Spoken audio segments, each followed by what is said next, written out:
on comprend que Adam était donc mort, qu'en vérité, le profond sommeil dont il est question sur Adam, c'est la mort. Un autre témoin pour comprendre ce que je dis, pour corroborer ce que je suis en train de dire.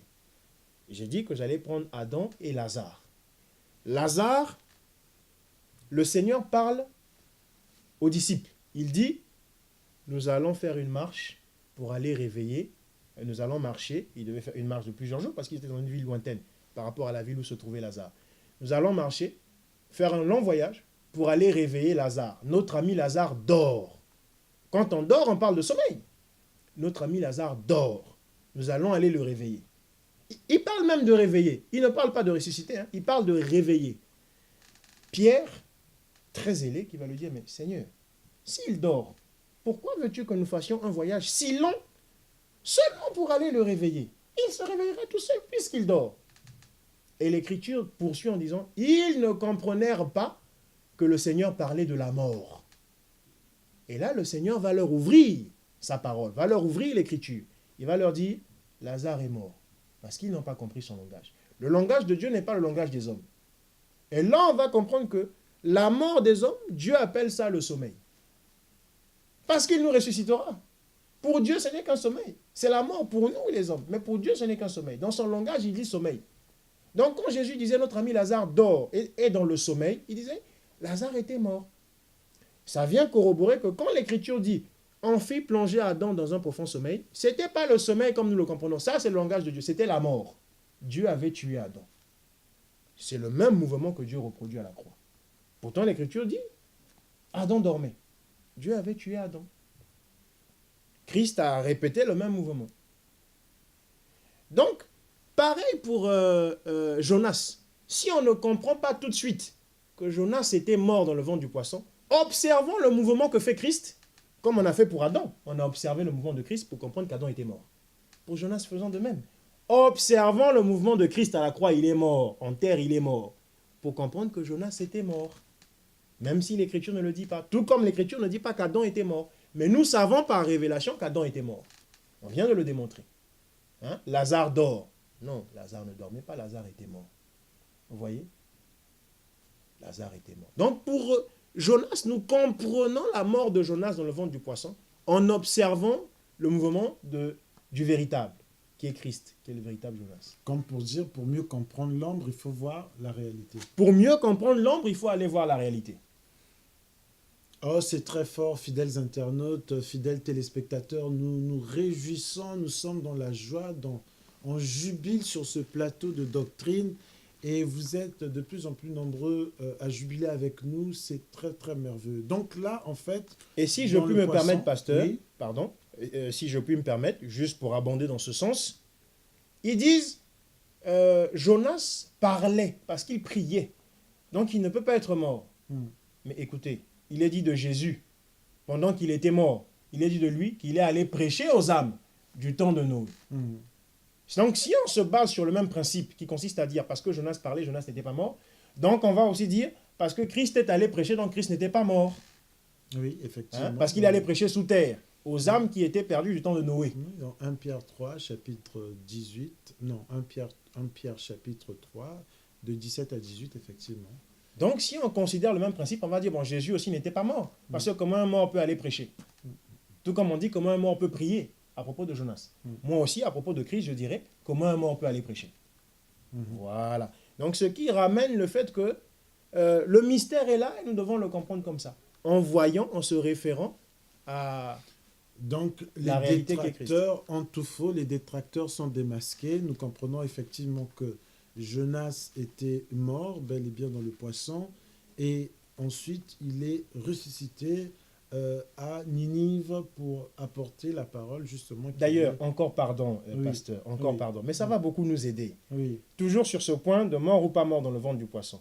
Quand on prend la parabole du pauvre Lazare, cette fois-ci qui n'a rien à voir avec le Lazare qu'on venait d'évoquer tout à l'heure, qui lui était l'ami de Jésus. Là, quand on prend la parabole du riche et du pauvre Lazare, les deux sont morts, n'est-ce pas, dans la parabole? Les deux sont l'un dans le sein d'Abraham, l'autre dans le séjour des morts, n'est-ce pas? Exact. Mais les deux conversent, n'est-ce pas? Les deux dialoguent, n'est-ce pas? Alors, donc aussi, Jonas parlait, ah, Jonas n'est pas mort. Oui, mais le pauvre Lazare, lui aussi, il parlait. Donc, il n'est pas mort, alors que la parabole dit très bien qu'il était mort. Et le riche, qui est dans le séjour des morts, n'est-il pas mort? Oui. Il est mort, mais pourtant il parlait. Mhm. Voilà. Non, c'est merveilleux, c'est glorieux, nous sommes dans la joie, nous nous réjouissons. En tout cas, c'est une grande célébration sur ce plateau Doctrine. Nous sommes dans la joie, comme je vous ai dit au tout début de l'émission, d'avoir avec nous sur ce plateau un serviteur de Dieu et pas des moindres, un homme que Dieu a oint pour effectivement révéler les mystères. La Bible déclare la gloire de Dieu, c'est de cacher les choses et la gloire des rois, c'est de sonder ces choses. Alors là, nous sommes en train donc dans cette gloire des rois qui sont des choses cachées, que Dieu a cachées. Et nous avons parlé du facteur temps. Nous avons parlé de la mort parce que beaucoup, justement, nous titillent là-dessus. Il n'est pas mort, c'est un sosie, et pas lui, etc. Mais là, nous comprenons effectivement que Jésus-Christ était bel et bien mort. Pourquoi devrait-il mourir? Il devait mourir, bien aimé, parce que l'épouse devait être manifestée. Ah, Or, pour que l'épouse soit manifestée, il faut que l'époux meure. d'accord. Il faut que l'époux meure. Comme dans le jardin. Donc, Comme dans le jardin. Le mouvement du premier Adam. Voilà. Sinon, l'épouse n'est pas manifestée. Premièrement. Deuxièmement, en tant qu'agneau pascal, il devait mourir. Parce que l'agneau pascal meurt. Sa destinée, la destinée, vous savez, on nous parle beaucoup de thèmes aujourd'hui. Ah, ta destinée, viens savoir ta destinée, viens faire ceci. Justement, la destinée de l'agneau pascal, c'était la mort. Le 14e jour, vous savez, l'agneau devait être mis à part le 10e jour, le 10 du mois de Nissan, et être mis en observation. C'est le 10 Nissan que le Seigneur a fait son entrée triomphale dans Jérusalem. Monté sur un âne. La prophétie de Zacharie 9.9. Réjouis-toi, Jérusalem, réjouis-toi, fille de Sion, car voici ton roi vient. Assis sur un âne, monté sur un ânon, le petit d'une ânesse. Le Seigneur accomplit cette prophétie dans Luc 19. Il fait son entrée triomphale dans Jérusalem, monté sur un âne. Cet âne sur lequel personne n'était jamais monté. Oh, c'est merveilleux. Voyez-vous? Et donc, quand il fait cette entrée, nous sommes le 10 Nissan. Nous sommes le 10 Nissan. Tout ça est prophétique. Parce que le 10 Nissan, l'agneau devait maintenant être au vu et au su de tous. Le Seigneur qui de temps en temps se cachait ou qui allait en Samarie, qui allait en Galilée, là, il est à Jérusalem. Il fait son entrée à Jérusalem le 10 Nissan. Et le 14 Nissan, il est pris. Or, entre le 10 et le 14, nous avons Pilate et nous avons même le Sanhédrin qui dit « Nous n'avons vu en toi aucune faute. Voilà. Mais ce que nous te reprochons, c'est que tu t'es fait Dieu. Mais nous n'avons vu en toi aucune faute. La faute que nous voyons, c'est que tu t'es fait Dieu. Or, il est Dieu. Donc, ça n'est pas une faute. Quand tu es Dieu et que tu dis « Je suis Dieu », en quoi est-ce une faute? Ça veut dire que même le Sanhédrin et Pilate, les deux ont reconnu qu'il n'y avait aucun péché. C'est l'image de l'agneau qui, entre le 10e et le 14e jour, on devait définir qu'il n'y avait aucun défaut. Le défaut, c'est l'image. Il devait être observé. Il devait être jugé. L'observation, c'est un jugement. Il devait être jugé et apprécié. Et voir s'il y avait un défaut. S'il y avait l'œil qui clignait, s'il y avait le bras qui quoi. Enfin, le bras, la patte. On dit non, non, non, c'est pas bon. L'agneau là n'est pas bon. Il ne faut pas l'immoler. Parce qu'il y a un défaut. Le défaut ici, c'est l'image du péché.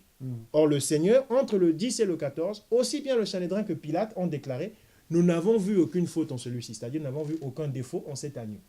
Donc, maintenant, l'agneau peut être immolé. Vous suivez? Nous suivons, nous suivons. Voilà. Donc, premièrement, pour que l'épouse soit manifestée, l'époux devait mourir. Deuxièmement, en tant qu'agneau pascal, il devait mourir. Troisièmement, par rapport au Yom Kippour, au jour des expiations, qui est l'une des 7 fêtes de l'Éternel. Hein, le Yom Kippour qui intervenait le 10e jour du 7e mois, le mois de Tishri, chez les Juifs. Donc le 10 Tishri, par rapport au Yom Kippour, au jour donc des expiations, il devait mourir aussi. Il devait mourir. Parce que dans Lévitique 16, on voit le détail de la fête des expiations. Et dans ce détail-là, on dit que nous allons voir ça dans Lévitique 16. Nous allons, si je puis retrouver... Bien aimé, là nous sommes dans Lévitique 16. Dans votre émission Doctrine, nous jubilons sur ce plateau et j'espère que vous êtes nombreux également à jubiler derrière vos écrans. Hein, c'est pour vous que nous apportons tout ceci. Comme dit la parole, le bon serviteur apporte la nourriture au temps convenable. Donc voilà, c'est la parole, c'est agréable, c'est merveilleux. Et c'est pour vous, fidèles internautes, fidèles téléspectateurs, que nous sommes dans cette émission Doctrine, justement pour vous apporter des éclaircissements, pour répondre à vos questions. Je vous rappelle que l'émission Doctrine, c'est ça, c'est aborder des points doctrinaux, des points qui suscitent beaucoup d'interrogations, de tumultes, des avis clichés, des avis, des clivages. Donc, fidèles internautes, nous sommes dans la joie. Oui, nous lisons donc dans Lévitique chapitre 16, à partir du verset...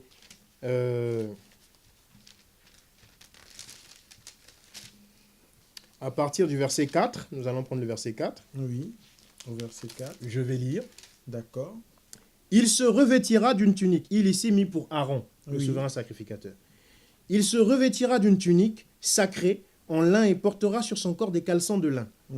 Il se ceindra d'une écharpe de lin et se couvrira la tête d'un turban de lin. Ce sont les vêtements sacrés dont il se revêtira après avoir lavé son corps dans l'eau. Il recevra de la communauté des Israélites 2 boucs, au verset 5. 2 boucs en sacrifice pour le péché et un bélier pour l'holocauste. Pardon. Alors, donc, retenez ici 2 boucs et un bélier. Aaron, verset 6, offrira son taureau pour le péché et fera l'expiation pour lui et sa famille. Il prendra les 2 boucs et les placera devant l'Éternel, à l'entrée de la tente de la rencontre. Aaron jettera le sort sur les 2 boucs, un sort pour l'Éternel et un sort pour Azazel. Aaron offrira le bouc sur lequel est tombé le sort pour l'Éternel et en fera un sacrifice pour le péché. D'accord? Oui. Jésus-Christ est ici à la fois le taureau que Aaron devait offrir pour lui-même et pour sa famille. Il est à la fois le taureau, disais-je, que Aaron devait offrir pour lui-même et pour sa famille. Il est à la fois les 2 boucs sur qui on devait jeter le sort. Un sort pour l'Éternel et un sort pour Azazel. Et il est à la fois le bélier pour l'Holocauste. Parce que souvenez-vous, dans Hébreux chapitre 10, il dit « Tu n'as voulu ni sacrifice ni offrande, ni holocauste ni offrande, hein, mais tu m'as formé encore. » Donc il est à la fois la réalité de tout cela. Tu m'as formé encore pour faire au Dieu ta volonté. Mais quelle était cette volonté? Aller mourir en croix. C'était ça la volonté de Dieu, c'est qu'il meure en croix. Au point que quand Pierre lui dit « N'en déplaise à Dieu, tu ne mourras pas », il dit « Arrière de moi Satan, parce que je suis venu pour aller mourir. » Et tout au long de sa vie terrestre, il expliquait qu'il devait mourir, être persécuté par les Juifs, rejeté, ensuite mourir et ressusciter le 3e jour. Donc, par rapport au Yom Kippour, pour expier le péché, il devait mourir. Parce qu'il est le bouc sur lequel tombe le sort pour l'Éternel. Et il est également le bouc pour lequel tombe le sort pour Azazel. Ce bouc qui était renvoyé vivant, parce que les détracteurs diront « Non, le bouc d'Azazel n'était pas sacrifié. Il n'était pas immolé. » Soit, mais il était renvoyé dans le désert. Or, dans le désert, il y avait quelqu'un qui le conduisait dans le désert et puis qui, à un moment, rentrait au camp. Et ensuite, laissait le bouc pour Azazel aller seul. La finalité, c'était quoi? C'est que dans le désert, ce bouc-là devait mourir. Tout seul. Voyez-vous? Donc, quoi qu'il n'ait pas été sacrifié sur l'autel, sa finalité, c'était la mort. Même le bouc pour Azazel. On ne va pas pour l'instant entrer dans trop de choses, mais sa finalité, c'était la mort. Et bien sûr, le bélier qui était pour l'Holocauste. Donc, pourquoi il devait mourir? Plusieurs raisons. La première des raisons, nous avons dit, l'époux doit mourir pour que l'épouse soit manifestée. La deuxième des raisons, nous avons dit, qu'est-ce que nous avions évoqué, vous vous souvenez? L'agneau pascal, oui. L'agneau pascal. La troisième des raisons, c'est qu'en tant que Yom Kippour, en tant que sacrifice et holocauste pour le Yom Kippour, il devait mourir aussi. Voyez-vous? Et c'est d'ailleurs pour ça, pour ceux qui se posent la question, pourquoi le Seigneur est allé dans les eaux du baptême? Pourquoi le Seigneur est allé dans les eaux du baptême à Jean? Puisqu'ils disent, encore une fois les détracteurs, disent, mais le baptême de Jean consistait à la repentance. Or, vous, chrétiens, vous dites que Jésus n'avait pas de péché. Or, donc, disais-je, les détracteurs nous disent, mais écoutez, le baptême de Jean au Jourdain consistait à la repentance. Or, vous, vous dites que Jésus n'avait pas de péché. Mais la repentance, c'est par rapport au péché. Maintenant, si Jésus n'avait pas de péché, pourquoi est-il allé se faire baptiser chez Jean?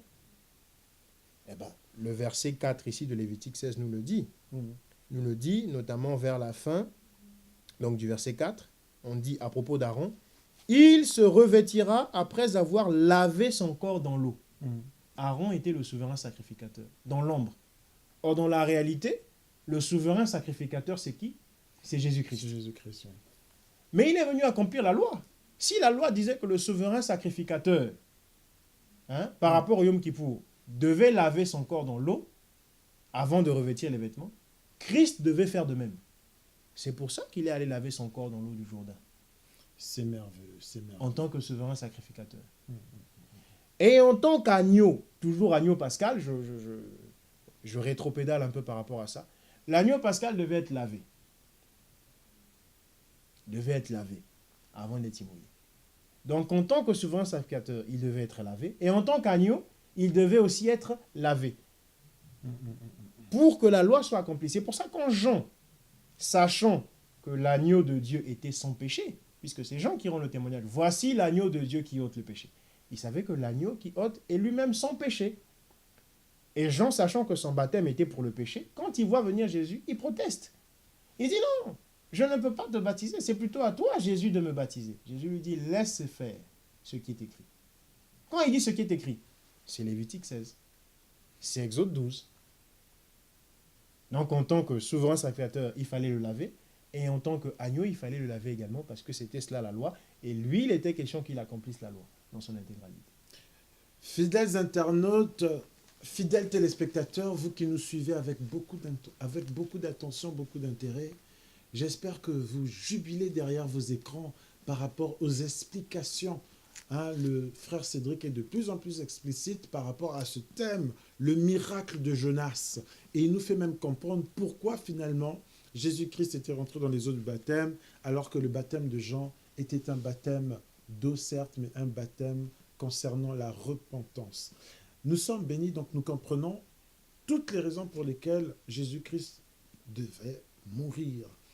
Alors, une autre question qui a bouleversé beaucoup de nos fidèles internautes, nos fidèles téléspectateurs et même nos détracteurs, parce qu'ils disent, ok, vous dites que Jésus-Christ est venu pour l'humanité. Vous, chrétiens, vous prenez Jésus-Christ, vous croyez en Jésus-Christ, mais Jésus-Christ lui-même a dit, je suis venu pour les brebis perdues de la maison d'Israël. Mais vous, vous n'êtes pas des Juifs. Parmi vous, il y a des Asiatiques, il y a des Européens, il y a des Africains, il y a des Amérindiens. Mais d'où vient maintenant que vous vous appropriez Jésus-Christ, vous vous accaparez de Jésus-Christ? Et quand nous savons que pendant le séminaire que vous avez animé concernant le thème miracle de Jonas, vous avez abordé cette question, mais par rapport aux nombreuses questions justement que cela a suscité, est-ce que vous pouvez nous redire quelque chose à propos de Jésus-Christ qui serait venu non pas seulement pour les brebis perdues de la maison d'Israël, mais aussi pour les gentils, les nations que nous représentons? Alors en effet, il faut que nous comprenions nos détracteurs et comme je disais, que nous ayons effectivement l'honnêteté intellectuelle de reconnaître certains faits qui peuvent nous effrayer parce qu'on pourrait se dire « Ah, si on reconnaît ça, bah, du coup, on tombe sous le coup de l'imposture, de l'usurpation, etc. » Non. Ils ont raison en premier abord, les détracteurs, lorsqu'ils disent que Jésus n'est venu que pour les brebis égarées d'Israël.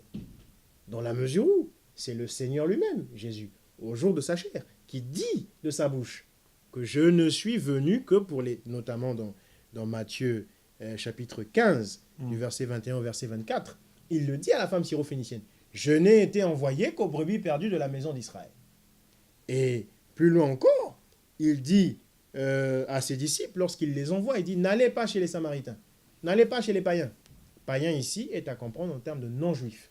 N'allez pas, donc les nations, les gens des nations. N'allez pas chez les païens, n'allez pas chez les Samaritains. Allez seulement chez les brebis égarées d'Israël. Donc ces gens-là ont l'écriture quand ils parlent comme ça. Sauf que, encore une fois, La Bible ne se lit pas comme on pourrait lire le Coran, par exemple. Ah, La Bible ne se lit pas comme on pourrait lire les mantras de Bouddha ou que sais-je encore. La Bible ne se lit pas comme on pourrait lire les écrits du vaudou, du nzobi, du binkoko, etc. La Bible ne se lit pas comme ça. La Bible doit se lire, j'ai envie de dire, avec l'intelligence renouvelée. exactement. Avec les reins de notre entendement qui ont été saints par la ceinture de vérité. Mhm.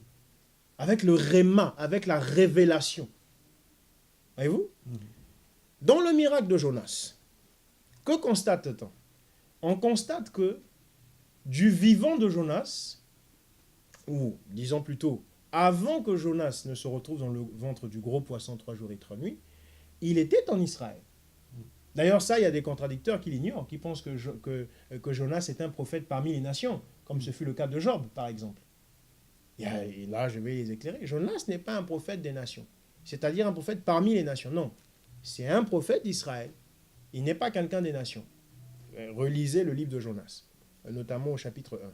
Donc, Jonas est en Israël avant qu'il ne soit dans le ventre du poisson 3 jours et 3 nuits. Or, après son séjour dans le ventre du poisson, Jonas se retrouve où? Il se retrouve à Ninive. Jonas se retrouve à Ninive. Ninive, ce n'est pas Israël. Ninive est païenne, païenne au sens biblique du terme, c'est-à-dire est non juive. Ninive est non juive. Et que s'est-il passé? Le roi de Ninive, jusqu'au plus petit de la ville, se sont convertis à la prédication de Jonas. Ils ont manifesté quoi? La foi. Ils ont cru en la parole de Dieu au travers du prophète. C'est ça la foi, sans avoir vu. Est-ce qu'ils avaient vu Dieu à Ninive? Dieu ne leur était pas apparu, comme c'était le cas pour les Israélites au mont Sinaï, par exemple. Est-ce qu'ils avaient vu des miracles? Ils n'ont pas vu de miracles. Ils ont seulement écouté la prédication, ils ont cru. Or ça, c'est le propre de l'Église. La foi est l'apanage de l'Église. Oh yes. C'est l'Église qui manifeste la foi. La foi est le propre de l'Église. Des gens des nations qui font une seule et même bergerie avec cette frange d'Israël qui a été mise dans la foi en Jésus-Christ. C'est ça l'Église. C'est pourquoi quand on prend l'Écriture, le prophète Élie qui se retrouve chez la veuve de Sarepta, qu'est-ce qui se passe? La veuve de Sarepta, c'est l'image de l'Église. Elle est des nations. Mais pourquoi elle est l'image de l'Église? Pas seulement parce qu'elle est des nations, mais parce qu'elle a cru. Ce qui va caractériser dans l'ombre toutes les femmes étrangères qui ont typifié l'Église, qui étaient une figure et une image de l'Église dans l'ombre, ce qui va caractériser toutes ces femmes-là et qui va être le dénominateur commun, c'est la foi. La veuve de Sarepta, le prophète est arrivé chez elle. Il dit, je suis le prophète de l'Éternel. Dieu m'envoie me réfugier chez toi. Donne-moi à manger. Elle lui dit, non, attends.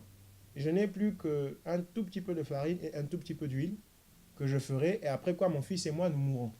Il lui dit, non. Fais comme tu as dit le gâteau, mais ne le donne ni à toi ni à ton fils. Donne-le à moi, le prophète de Dieu. Et tu verras que tu ne mourras pas.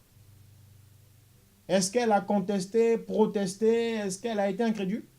Elle a cru. Puisqu'elle a fait selon la parole du prophète. Elle a cru. Et effectivement, ni l'huile ni la farine n'ont manqué dans sa maison, n'est-ce pas? Exact. L'huile et la farine étant l'image de l'esprit et de la parole, d'ailleurs. Mais on ne va pas entendre ces choses-là. Donc, la veuve de Sarepta, c'est l'image de l'Église. Du fait de la foi qu'elle a manifestée. Rahab, la prostituée, qui était des nations. Quand les deux témoins lui disent, mets un fil cramoisi à ta fenêtre. Les deux témoins, disons les deux espions que Josué envoie. Mets un fil cramoisi à ta fenêtre. Lorsque nous allons prendre Jéricho, toi on ne te massacrera pas. Tous ceux qui sont dans ta maison ne seront pas massacrés. Elle a été crédule. Elle n'a pas été incrédule. Elle a eu la foi. C'est-à-dire qu'elle a fait ce que les frères lui ont dit. Et elle a cru que Dieu l'épargnerait au travers de ce signe. Le fil cramoisi sur la fenêtre. Le fil cramoisi, nous avons dit que c'est l'image du sang de l'agneau à la croix. C'est l'image du sang de l'agneau à la croix. Le même sang dans Exode 12, qui lorsqu'il était mis sur les poteaux et le linteau des portes, l'ange de la mort ne frappait pas. L'ange de la mort passait outre, d'où le mot Pessah, qui signifie Pâques. Passer au-dessus, passer outre. Elle a cru. Elle a cru. Et elle a appliqué le sang. Le fil cramoisi qui est l'image du sang. Et l'ange de la mort est passé outre. Sa maison n'a pas été tuée. Elle a cru. Là encore, c'est la foi qui la caractérise. Donc vous voyez, c'est la foi. Et Ninive à manifester la foi. Si je prends, comment l'appelle-t-on, Ruth. Ruth, Naomi lui dit non, non, non, mais écoute, moi, mes enfants sont morts. Il y avait ta sœur et toi, enfin, du moins ta compatriote et toi, qui étiez mariés à mes fils, à mes 2 fils. Maintenant, ils sont morts. Moi aussi, mon mari est mort. Je dois retourner chez moi. Je dois y aller. Mais toi, je ne peux pas t'emmener. Tu n'es pas de chez moi. Tu es d'ici. Reste dans ton pays. Que dit Ruth? Elle dit, ton Dieu sera mon Dieu. J'irai chez toi. Et elle a cru au Dieu d'Israël. N'est-ce pas là la foi? Tout à fait, exactement. C'est encore ça qui montre que Ruth est ici l'image de l'Église. Avec d'ailleurs le processus du rachat qui se fait par Boaz, le parent rédempteur. Là, on pourrait prendre Deutéronome chapitre, je crois que c'est 22 ou 23, ou peut-être 25, je ne sais plus le chapitre exact, où on parle du Lévira par rapport aux parents rédempteurs. On pourrait rentrer dans ces choses-là, mais on va se garder de le faire.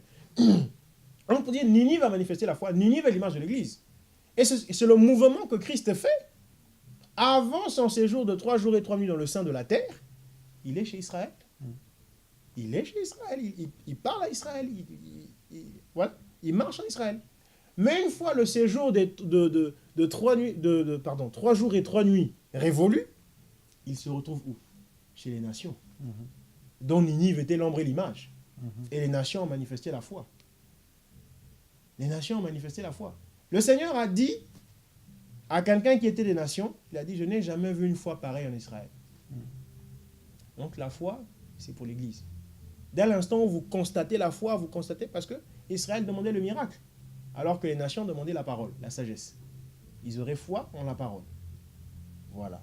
Donc Ninive ici est l'image de l'Église. Et ce qui lève cet équivoque, à dire oui, Christ est venu que pour les brebis égarées d'Israël. Non, c'est une parabole. Le miracle de Jonas, c'est une parabole.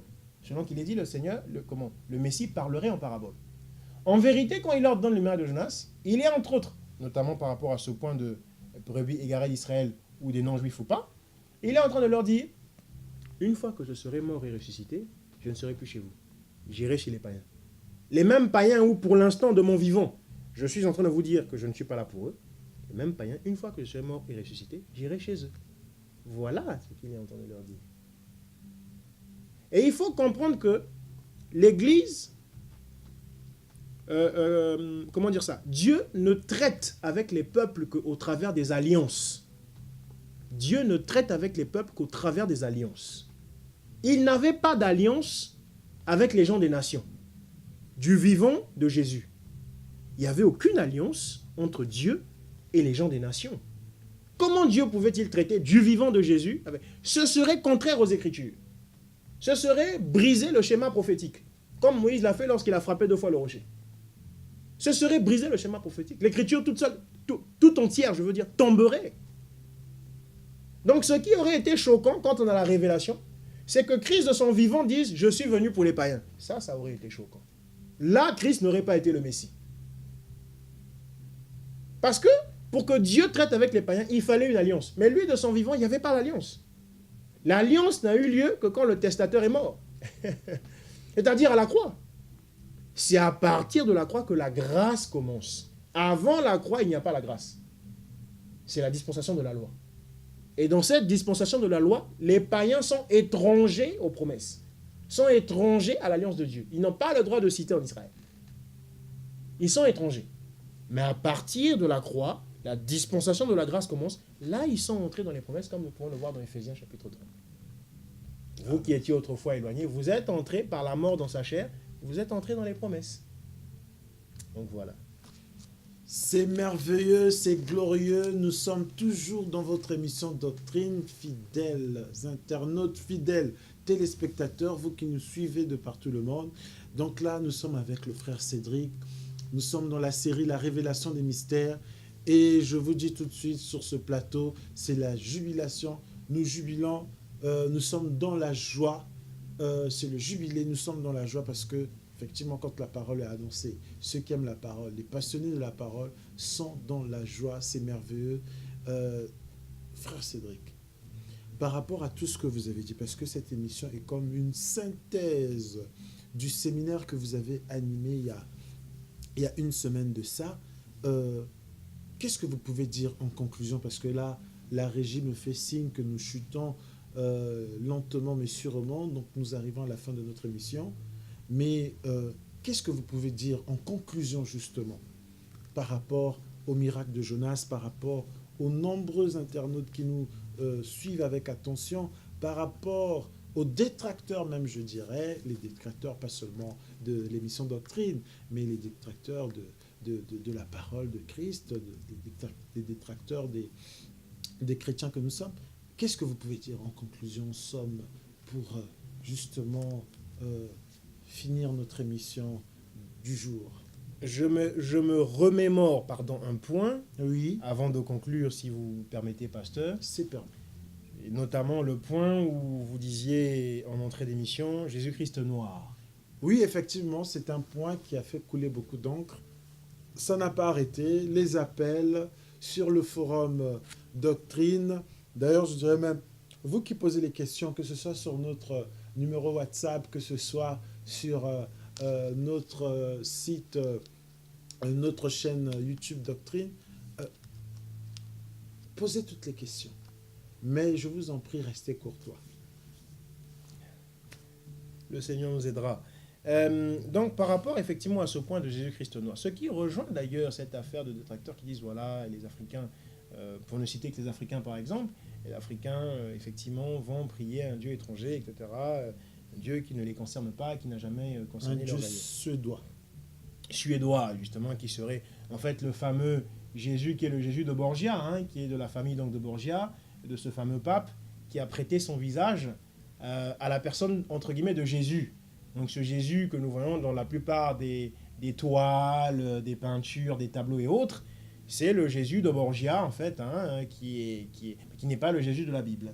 Hein, qui est voilà, un humain qui a eu à prêter son visage. Tout comme aussi, nous avons le Jésus d'Hoffmann, que nos amis branhamistes, par exemple, affichent fièrement dans leur lieu de culte, hein, donc dans leur salle de prière, et aussi dans leur domicile privé. Ils affichent, ils disent, voilà, Jésus, etc. Non, ce Jésus d'Hoffmann, donc du peintre Hoffmann, n'est pas le Jésus de la Bible non plus. C'est donc une idolâtrie que d'avoir un Jésus qui n'est pas le véritable Jésus. C'est dangereux, c'est grave. Évidemment. Et aussi ce Jésus d'Hollywood.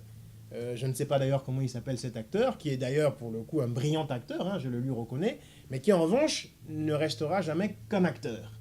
Hein, donc l'angéline efféminé aux cheveux longs, non. Et qui demande d'ailleurs de ne pas lui vouer quelque adoration que ce soit parce qu'il reconnaît qu'il a juste joué le rôle, mais qu'il n'est pas. Donc de tous ses voeux, il n'arrête pas de dire arrêtez, arrêtez, parce que les gens s'agenouillent devant lui littéralement lorsqu'ils le voient dans la rue, donc il n'en peut plus.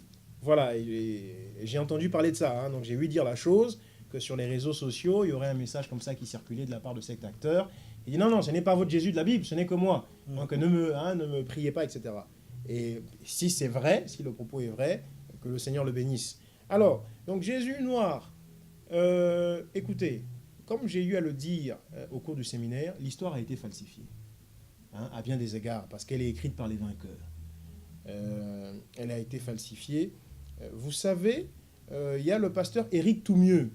Quand j'évoque ces choses, j'aime beaucoup me baser sur lui. Parce qu'encore une fois, moi-même étant afro-descendant, quand un afro-descendant parle des choses qui concernent l'Afrique ou tous les afro-descendants, on dit « Ah, est-ce que c'est crédible? Est-ce que c'est légitime ?» Le pasteur Éric Toumieux, qui est européen, donc blanc, hein, qui n'est pas africain ni afro-descendant, a dit, lors d'un prêche, qui est d'ailleurs sur YouTube, hein, que vous pouvez retrouver facilement sur YouTube, qui s'intitule « Le plan de Dieu pour l'Afrique ». Pasteur Éric Toumieux, le plan de Dieu pour l'Afrique. En tapant ça, vous verrez ce que je suis en train de dire. Donc il pose la question dans l'auditoire, il dit « Savez-vous quel est l'Africain le plus populaire dont parle la Bible ?» Car je vous apprends, je mis pour Éric Toumieux, hein, je le cite, je vous apprends que la Bible parle beaucoup de l'Afrique et des Africains. Il en est d'ailleurs un, continue Éric Toumieux en disant, il en est d'ailleurs un qui est très célèbre et très populaire. Savez-vous lequel c'est? Ils n'ont pas pu répondre. Et lui, là, il leur dit, c'est Moïse. Et il précise, il dit, quand je dis africain, tenez-vous bien, je parle de noir. Je parle par exemple pas de maghrébin ou autre, non, noir. Il dit, Moïse était noir. Et il continue en disant, l'Égypte antique était faite que de noirs. Ça n'était fait que de... C'est Éric Toumieux, là, qui s'exprime. Il continue en disant, il prend Genèse 2,10 en disant, le jardin d'Éden était, pour sa plus grande partie, en Afrique. Il cite notamment le fleuve qui se répartissait en 4 bras. Il cite 3 bras du fleuve. Le pays de Pout, le pays d'Avila, le pays de Couche. Il dit que tout ça là, c'est en Afrique. Pout, c'est le Soudan. Avila, c'est l'Égypte. Couche, c'est l'Abyssinie, la Nubie, etc. Dont fait partie l'Éthiopie. Voyez-vous? Donc il dit, voilà, le jardin d'Éden était en Afrique. Et moi, je dis, je vais plus loin qu'Éric Toumieux. Je dis, non seulement Moïse était noir, effectivement, non seulement le jardin d'Éden se trouvait en Afrique pour sa plus grande partie, mais qui plus est, ou mais encore, Jésus-Christ était noir.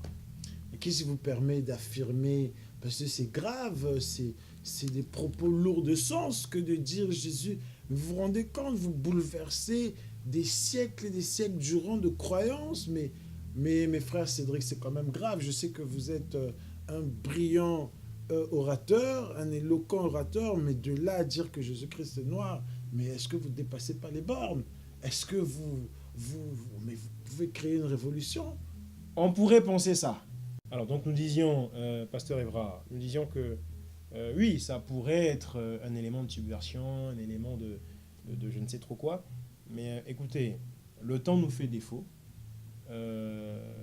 Plaise à Dieu, nous trouverons le temps de parler de ça et uniquement de ça. Hein? Seulement sachez ceci, c'est que le peuple juif antique, peuple frontalier d'ailleurs à l'Égypte, hein, puisque voilà, ils ont séjourné 400 ans en Égypte et ils pouvaient aller d'ailleurs dans le pays que Dieu leur donnait en possession au bout de seulement 3 jours de marche.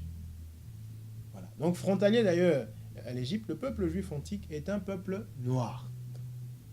Il y a des chercheurs, des savants et autres qui non seulement par des peintures antiques, par des tableaux antiques, voient cela, voient des personnes tressées, etc. Quand on sait que les tresses, la capacité à tresser les cheveux vient de cette substance qu'on appelle la kératine, n'est-ce pas, qui n'est propre qu'au peuple négroïde. Mais bon, au-delà de ça, il y a des chercheurs qui effectivement font des recherches par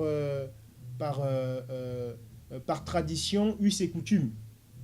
Par tradition, us et coutumes. Il y a des traditions que l'on ne retrouve actuellement que chez les afro-descendants et que l'on retrouve pourtant, il y a des traditions que l'on retrouve chez les peuples afro-descendants aujourd'hui et que dans l'Antiquité, on retrouve également chez les peuples juifs d'avant. Sans compter le fait qu'on a les juifs d'Éthiopie, qu'on appelle les Falachas, qui eux sont juifs depuis non pas 100 ans, non pas 200 ans, donc bien avant les Khazars qui est ce peuple, dont parle Shlomo Sand dans son livre « Comment le peuple juif fut inventé ». Donc les Khazars, ceux qu'on appelle aujourd'hui les Askénazes.